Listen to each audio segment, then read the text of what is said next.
All right, we're getting started, and this is Live at Lunch. I am Reverend Bruce Jackson, and I'm here with Pastor Powell. How you doing today, Pastor Powell? We're doing really, really good.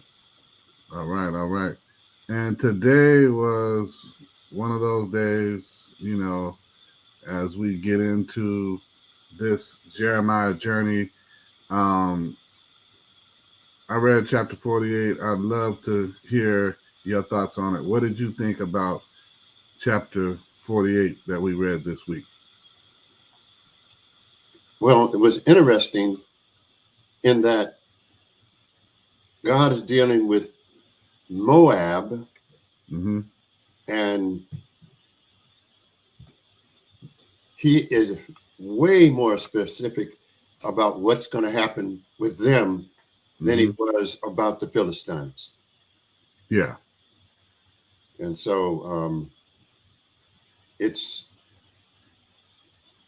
like when God began chapter 1 of Jeremiah, he was very broad, very specific, but all of these chapters dealt so specifically with what was going to happen to Israel and why.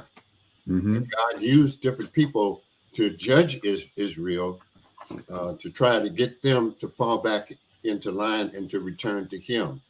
And they refused to do it.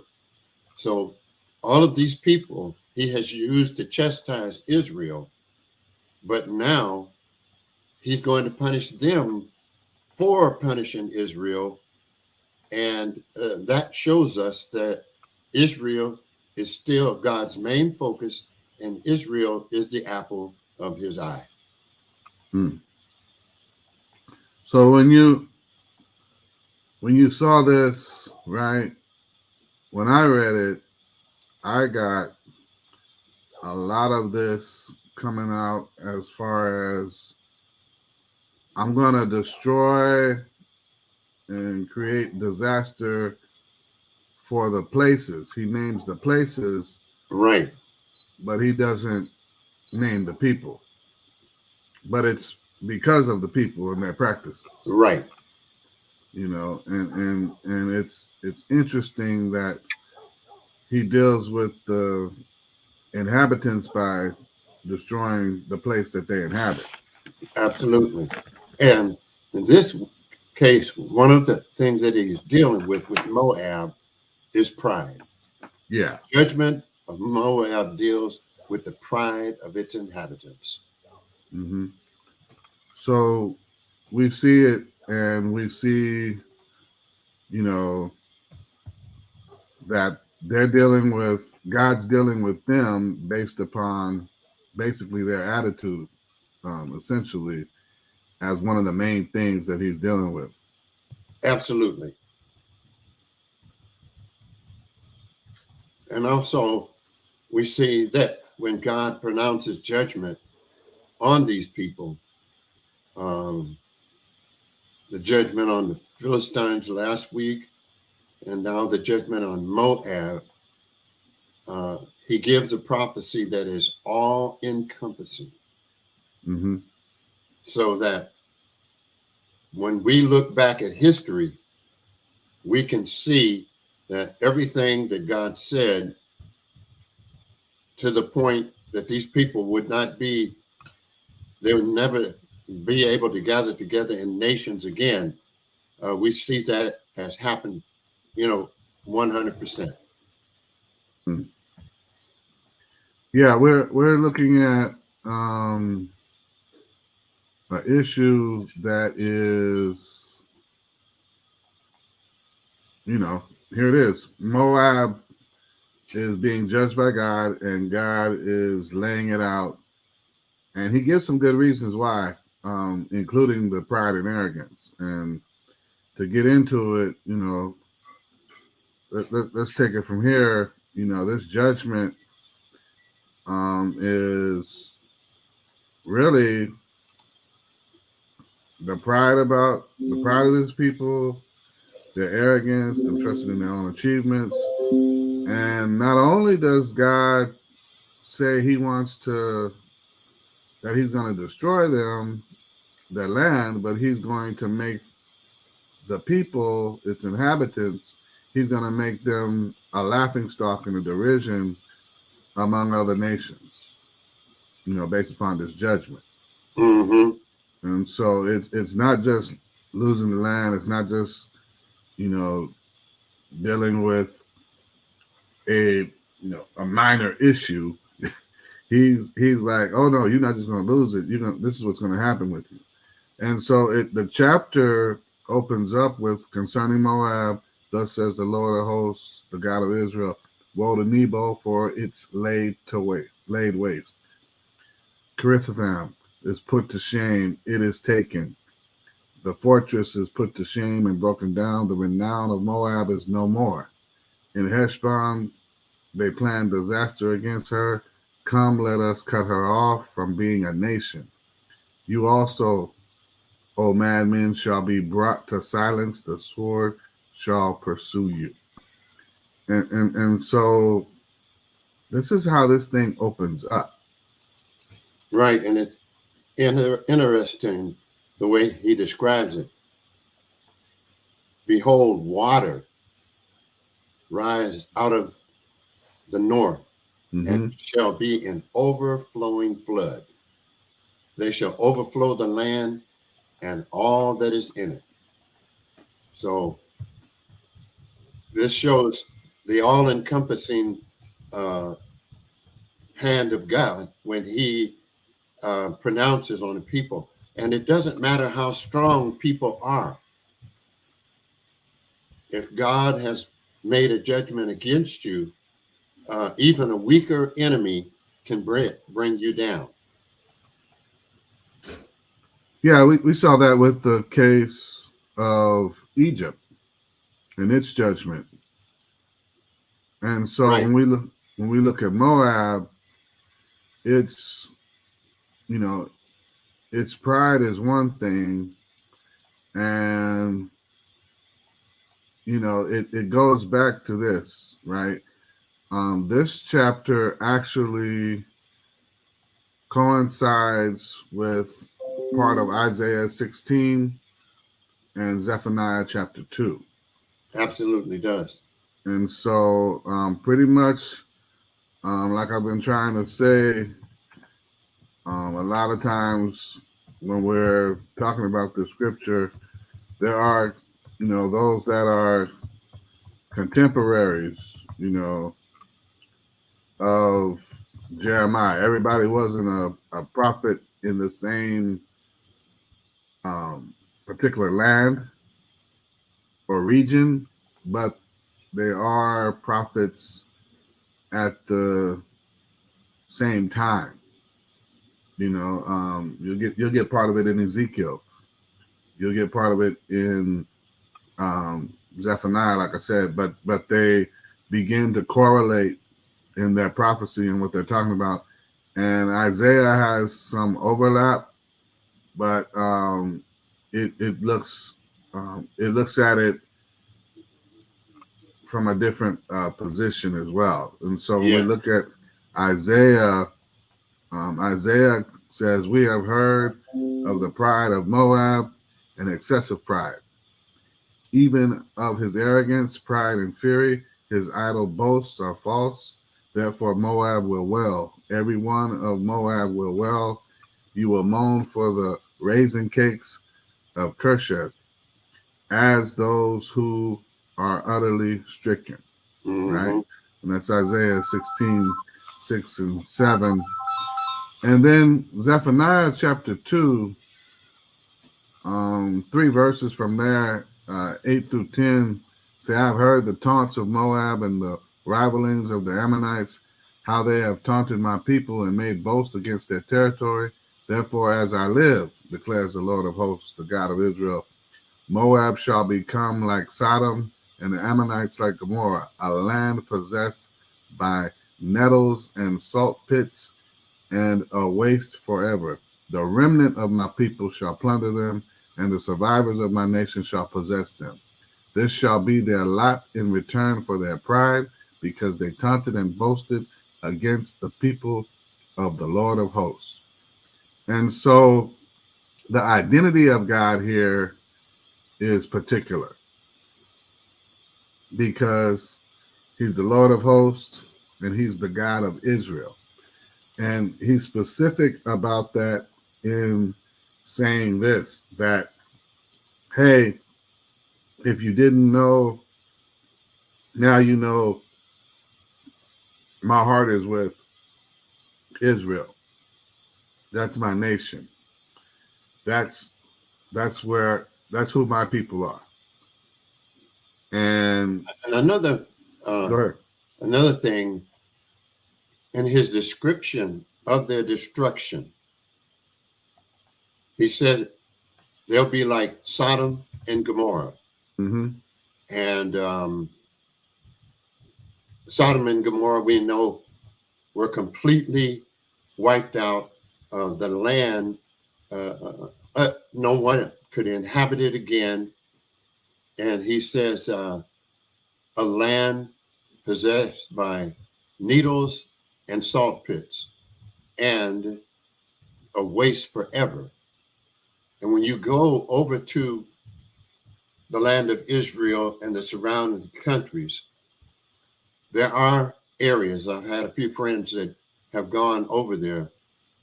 There are areas that people could just go in and start building things, but they don't even attempt to do it. And so when God pronounces a forever judgment on a people, they are totally wiped out forever. Well, and we talked about this at another time. Part of the message is don't mess with God's people, you know. And the clarity of that is here because of what the Lord has identified as taunting, you know, and boasting and, you know, making these, you know, idle boasts and all these things that are false. And so here we go with this, you know, also from Isaiah, which is pretty big. He says it like this. So it will come about when Moab presents himself, when he wearies himself upon his high place and comes to his sanctuary to pray, that he will not prevail. This is the word which the Lord spoke earlier concerning Moab. And so now that's an interesting scripture. And the reason why is not only has he spoken against the people, the land, but also their religion. mm-hmm. He's condemning everything about them.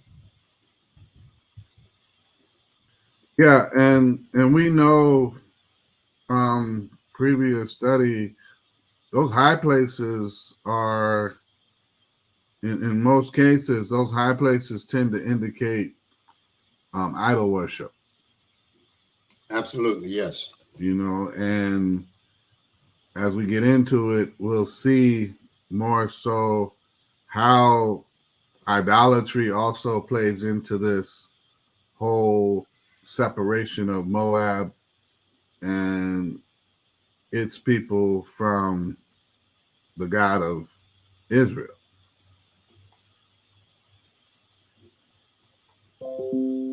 And so here's the question that's really there. Why is Moab about to be cut off and put to shame and laid to waste? Why is it? You know, what are the reasons for it? And it starts off with this. Number one, they trusted in their own achievements. Right?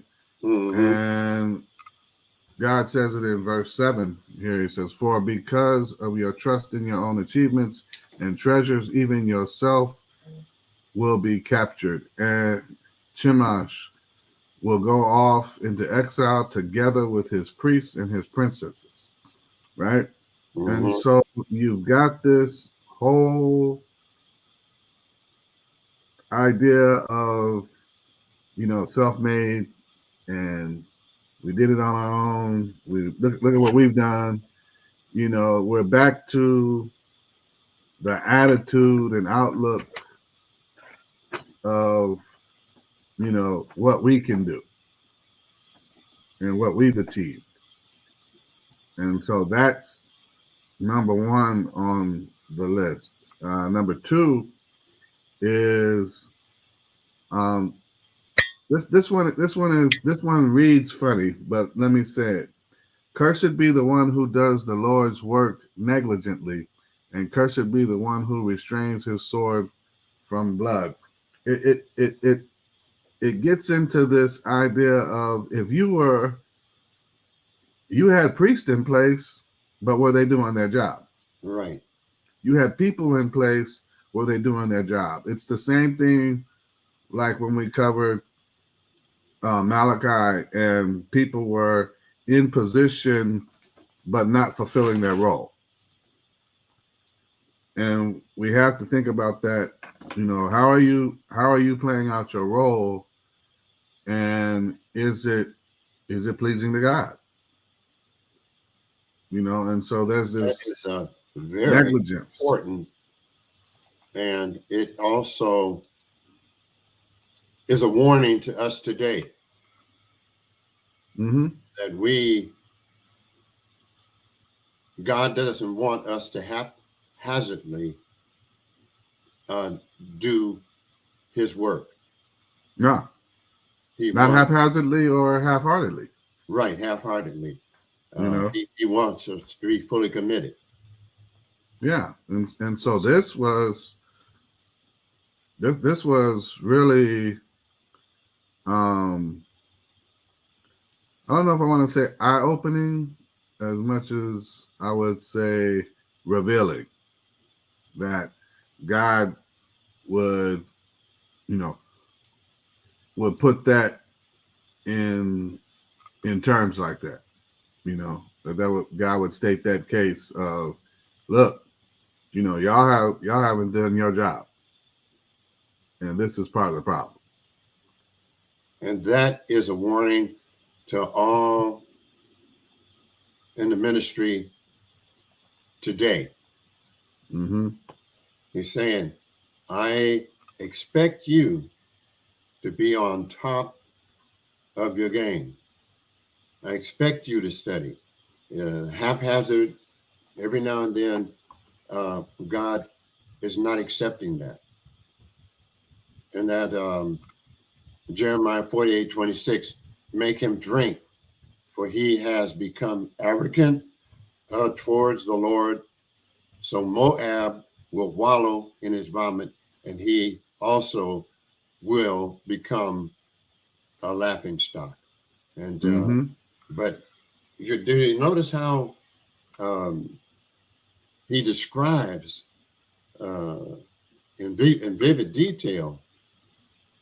One verse he says that the men shall wail uh, at what's coming over them. But in other words, they've lost all of their willingness to even fight. And here he's saying that uh, they'll be lying in their own vomit. So he's bringing a very specific, very harsh judgment um, upon these people. And then he says they'll become the laughing stock of other nations. Yeah, I mean, if we were looking at this as something that we would put on TV or film, the rating would be pretty limited to at least adults because of its graphic nature. Mm-hmm. Because of we're talking about vomit, we're talking about blood, we're talking about all sorts of things where to some degree torture and taunting and people cutting themselves and all these different things that are part of, as you mentioned before, this all-encompassing prophecy. And God says something interesting here. which is the third reason, as you mentioned, verse 26 about, making, him drunk, right? And verse 29 also says, we have heard of the pride of Moab. He is very proud of his haughtiness, his pride, his arrogance, and his self-exaltation. That these were a core part of the problem. You're thinking too highly of yourself. You're saying that you're all that and you're not all that. You're putting this out there as if, and part of the problem is basically you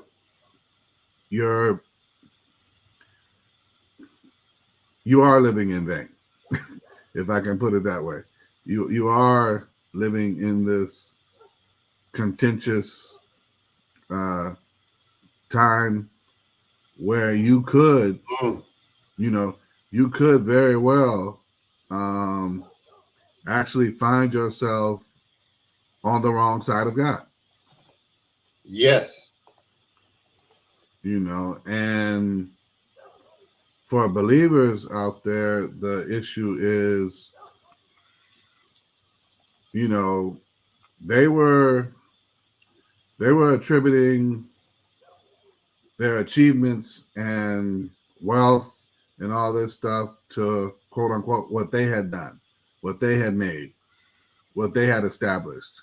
And at times, how many times do we forget where God has brought us from? How many times do we, put it into, even though I prayed about it, I made it happen. I was determined. I was, you know what I mean? We can make this shift that is not allowing room for what God's done on our behalf. And that can be dangerous. Absolutely. And so for us as people of faith, we've got to be mindful of that and watch out for that. And just the Bible is easy to say and quick to say something about subtlety. You know what I'm saying? Yes. And it really puts it in perspective, and we begin to see a whole nother picture of it. In the fall from the garden, the New King James Version says the serpent was more cunning. In the King James, it says subtile, subtle. It's there are ways in which sin creeps in under disguise. Yes. And it doesn't just overtake us, all the time. It's not this massive satanic attack. Sometimes it's real subtle, and it eases in, and before we know it, we're like, oh, what happened? And it eases in over time so subtly that you don't even notice it until you look back and say, wow, what has gone wrong here? Mm-hmm. For instance, last night in one of my studies, it was talking about young people who grow up in Christian homes, and they say 50% of them, when they leave home, they leave the church also. Mm-hmm. So the church, was basically for the last 50 years really serving people. Not all churches, but many of them were serving the people who could give. So that would be the adults.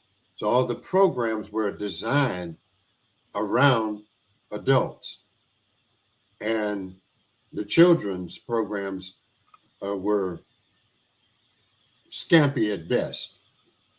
So when you don't instill in these children when they're young, the Lord, when they get older, they depart from him. And it's commanded that we are to train up a child in the way that he should go. And when he's old, he will not depart. Well, But, let's be honest. You know, if we're talking, the Lord said the children of this age, the children of darkness, the children of the world are wiser, right? And part of what we find is that we tend to imitate the world on the wrong thing. And I'll give you an example since you mentioned children and youth ministry. A lot of children's and youth ministry is worldly activity with just adding scripture or just adding the image of Jesus or some title that sounds biblical. You know what I mean? Well, Halloween just passed, and so instead of Halloween, you know, we'll make it a holy night. You know what I mean? We'll do something else. But you're still doing the same thing with the world. You're still passing out candy. You're still doing all these worldly things. And why? You know, and that's where we begin to get into this whole issue. But the part of the world that we should imitate, which gets to what you're saying, is in the world, the strongest teachers are usually put at the kindergarten level and 5th or 6th grade, because those are the ones that you are starting out and the ones that you are sending out. You understand what I mean?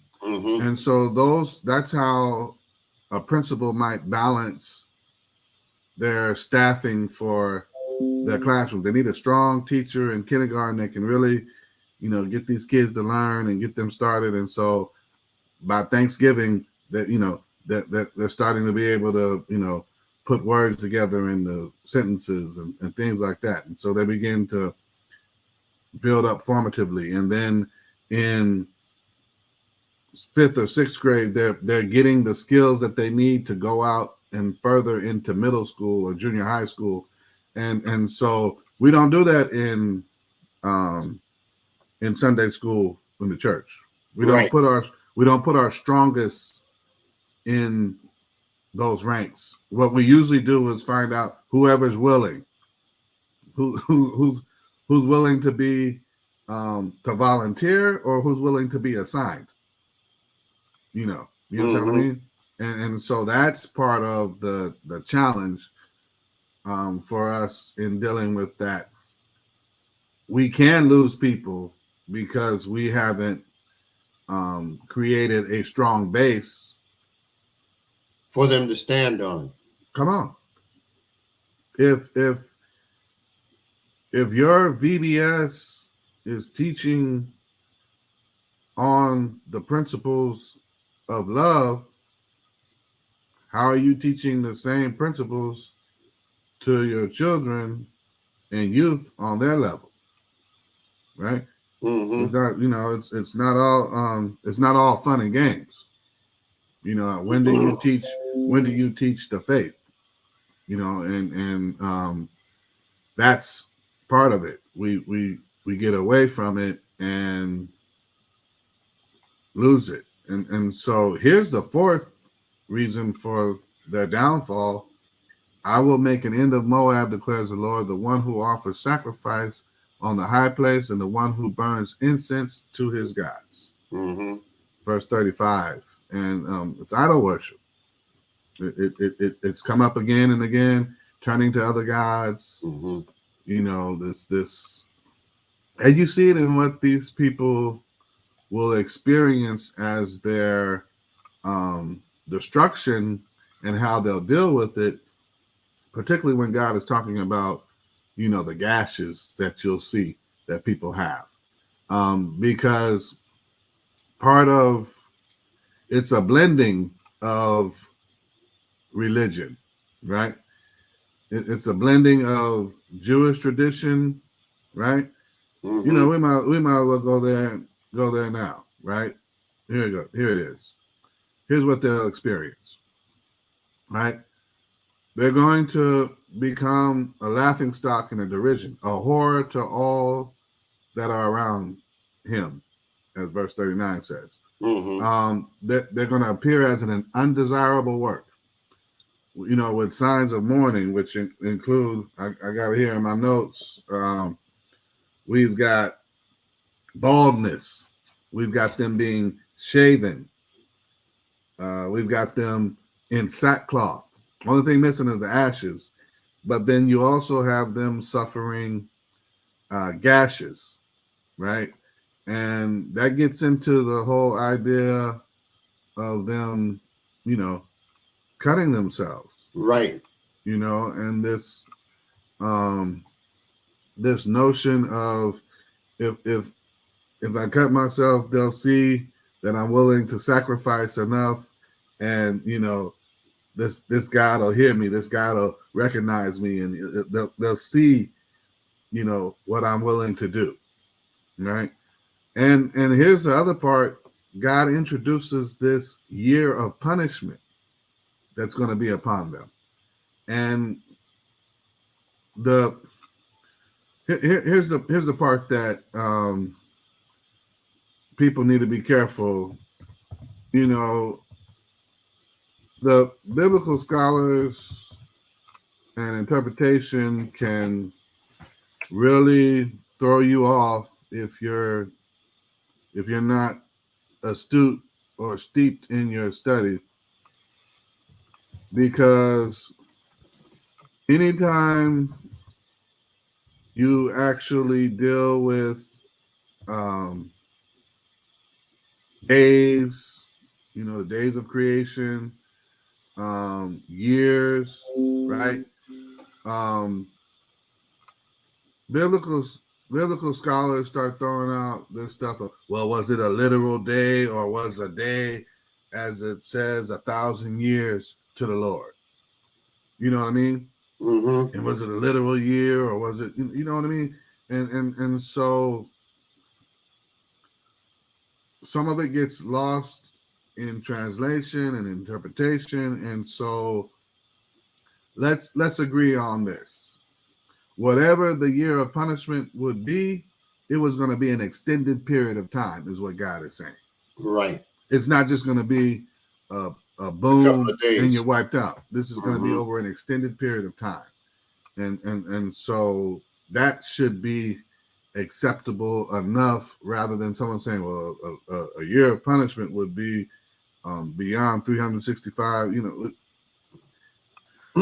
God help us. You know what I mean? We God's people can take it there, but the idea is that the what they would experience would take them down so much to where all of what they had done wrong would be wiped out.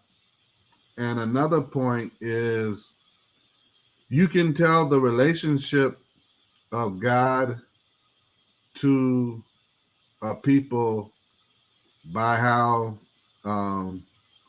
he identifies its gender, right? Right. Israel was her. Moab is him. Mm-hmm. You know, the him that God had a loving relationship was Jacob, the house of Jacob, the line of Jacob, the you know, David's, you know, branch, and those are the positive male connections to God, you know, the Son of Man.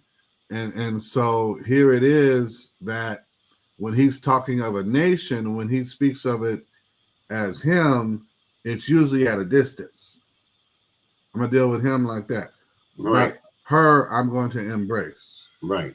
Her I'm going to, that's my love. That's my bride. That's, there's a different connection there. And so if we're not careful, we'll miss that difference. And another thing that really leaps out of chapter 48, God's judgment,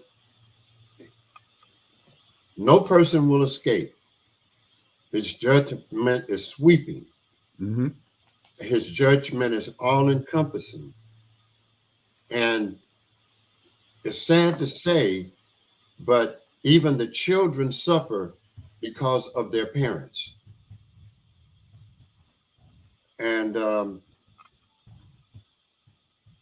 it talks of the men running so much in fear, they won't even look back to grab their children to try to help them or protect them. Mm-hmm. So that lets us know that when we do wrong, it does not just affect us. Yeah. It affects our children, and it affects it can affect generations. Yeah. I mean, your sin isn't your sin alone. Right. You have a whirlpool of consequences when it comes to sin, and some of that it says it, the sins of the father, We revisit it you on the know children to the third and fourth generation, but in the middle of that, he does give us a ray of hope, showing mercy to thousands of them who love him and keep his commandments. So God is letting all mankind know, if you choose to go this way, then it is going to come up on you and there's going to be great peril. But out of that group who went that way, um, there may be individuals that say, I see this as the wrong way to go, and I'm going to go this way. I'm going to go with God. He says, I'm going to show mercy on them. And, yeah. There's a couple of good examples of that. There's one family that I know of where one of the sons chose to hit the streets with drugs. Both boys were raised in church, Sunday school. The other son chose education, and the one son became paralyzed for life in a drug deal where he got shot and his spine was severed. The other son went on to become an automobile designer. And it's the path that you choose that's going to make all the difference. At some point, we can't point back or blame our parents anymore. Once we become adults, we have to accept responsibility for the things that we do. Yeah. Well, and then who does it affect? And I think that's where some of us lose it, because we're not seeing or recognizing who's in the pathway of what we're doing. Mm-hmm. We're saying, I might do it and I'm not hurting anybody, but it is. It's the same as when we talk about infidelity. Well, it wasn't hurting anyone. That's between me and my wife. If we have an open relationship, Mm-hmm. well, what does it do to your children's image and idea of love and marriage and commitment and fidelity? And so what does it do as far as do other married couples really want a fellowship with you? You know, Mhm. it breeds other questions and discussion, and so that's what comes into play with the sins where we say it's not really hurting anybody. Right. And so, Pastor, as we wrap up, I want to ask on this particular ending of the chapter, it says, "Yet I will restore the fortunes of Moab in the latter days, declares the Lord. Thus far, the judgment of Moab. I will restore the fortunes of Moab in the latter days." Um, what is this saying to you when you read this? It's very interesting because it sounds like, as far as Moab is concerned, um, they're wiped out as a people. You know, they have no land, no country. But God still has love for these people. And there are two things that come up, one natural and one supernatural. There are some scholars that believe that these people are the Arab people of today, Saudi Arabia and Yemen, and God has blessed them in these latter days. We're in the latter days. All of a sudden, oil is discovered under their land, and almost the biggest supply of oil in the world. And those nations have been enriched by um, that oil. Mm-hmm. Now, on the spiritual side, there are those that believe that God is even going to bring them to Himself in these latter days, and He's got, because He said He's going to take a people out of every kindred, every tongue, and every nation. Everybody's going to be represented. So even in these latter days, the people who were Moab will come to the Lord. Some portion of them will come to the Lord. And I think we're seeing that, in that even in these countries, these people have embraced Christianity, and they have to meet in secret, but God is taking the people out. I Mm-hmm. remember a letter that was written to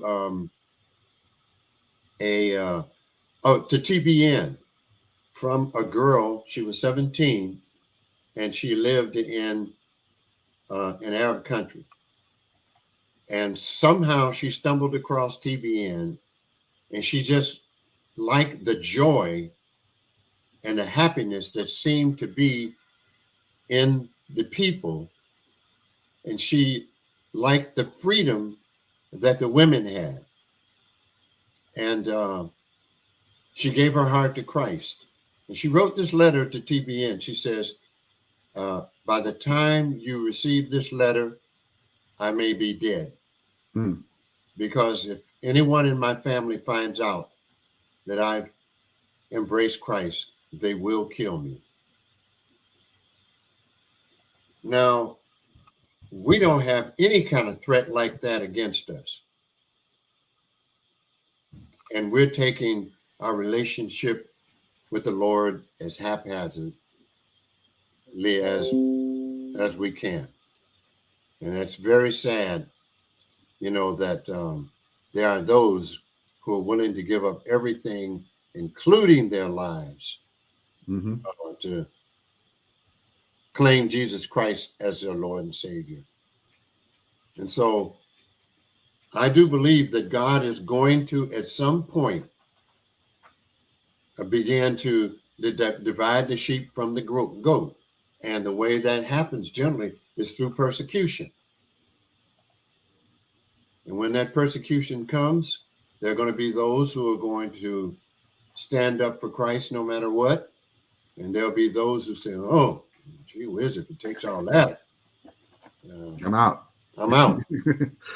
Yeah. I So mean, that's what I I believe is can, being said here. yeah, I can recall being in Lutheran school, about 5th grade, and them giving us tracts. I don't know if you remember the tracts that Mm-hmm. used to have. So tracts now are, I think they're very subtle and inviting, as opposed to some of the tracks, when I was younger, where they were like, the mark of the beast and heads and hands getting cut off, and you're like, wait a minute, where like, whoa, is that gonna happen? And so the idea of, but we didn't learn about what led to that. We didn't learn about the openness to the world and materialism and all these other things. What led to that? We just learned that, oh, this is coming. Mm-hmm.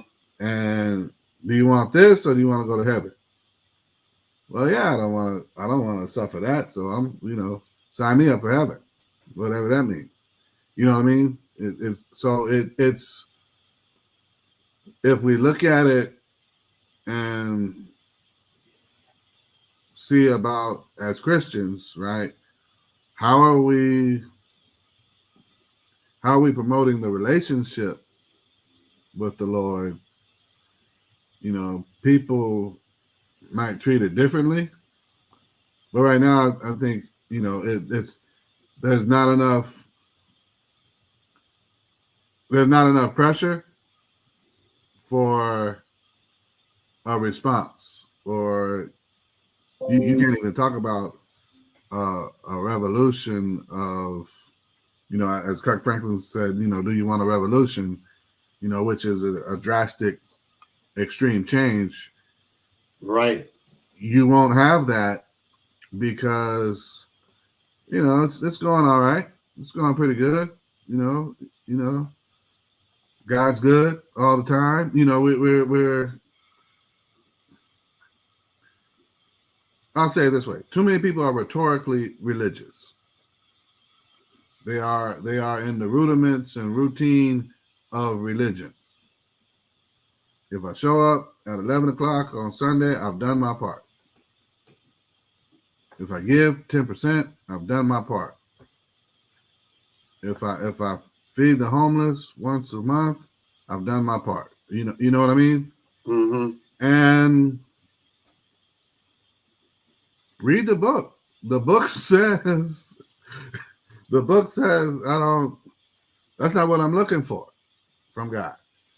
I'm only looking for those as demonstrations of what's existing within you and what's shared between us. Those are supposed to be manifestations of the relationship. Those don't make the relationship, right? It's like, Right. sadly, a thing my father told me one time after I asked him. I said, well, how come you just don't say you love me? He's like, you ought to know I love you. I gave you clothes, I fed you, and you got a bed to sleep in. And, and I'm like, man, it's so the things you do might show it, but it doesn't necessarily say it. Right. It doesn't communicate it Yeah. as well as someone speaking it out of their mouth or embracing you and saying, you know what? I love you. You're my son. I've Yeah. got 4 boys, and I've taken on another young man. And when I see him when he comes to visit us, I always called him Adam, my son. Because I want him to know he's included in the family. Mm-hmm. He just by my presence in his life, it has helped him to go on to do great things in life. Yeah. And you want to be in that position.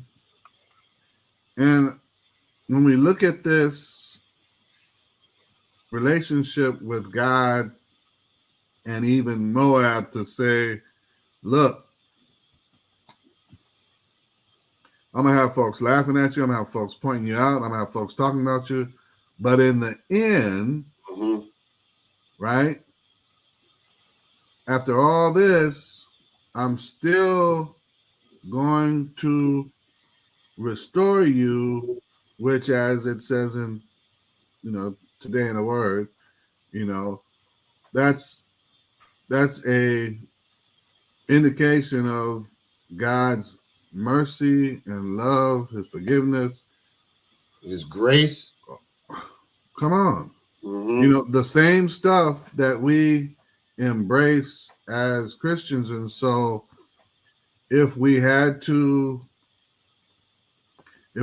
see it in a capsulated version, I'd say part of what this judgment tells us as believers is, you're going to have to deal with what you've done, and God will bring about certain things, and allow certain things to happen to you because of choices you've made. But God's still willing to embrace you, your soul, right, as a loving Father. Right.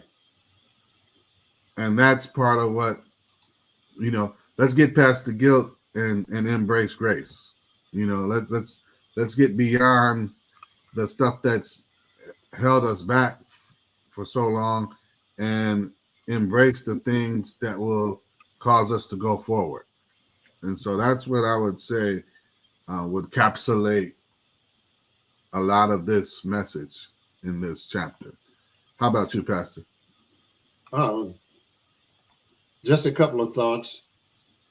We know from archaeology and excavation and everything like that of these ruined cities over in the Middle East that at one time Moab and the Moabite people were wealthy, prosperous, and powerful.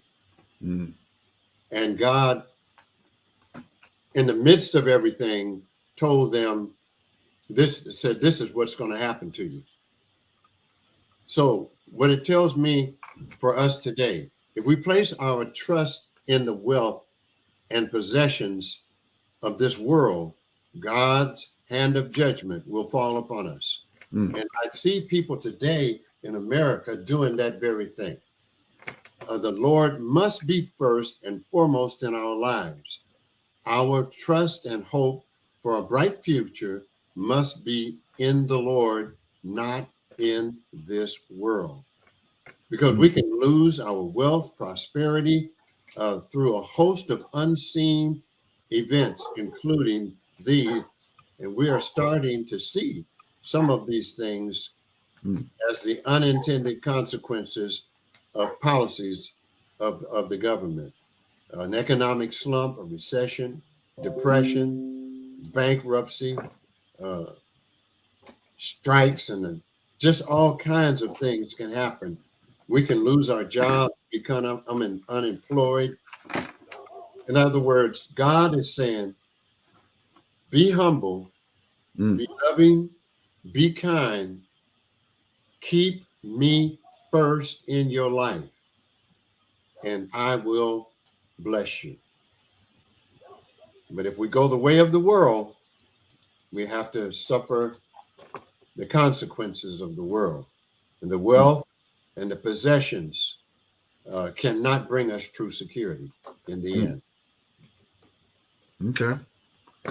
Well, you know, that says a lot. And, you know, we want to make sure that we're diligent with this. This has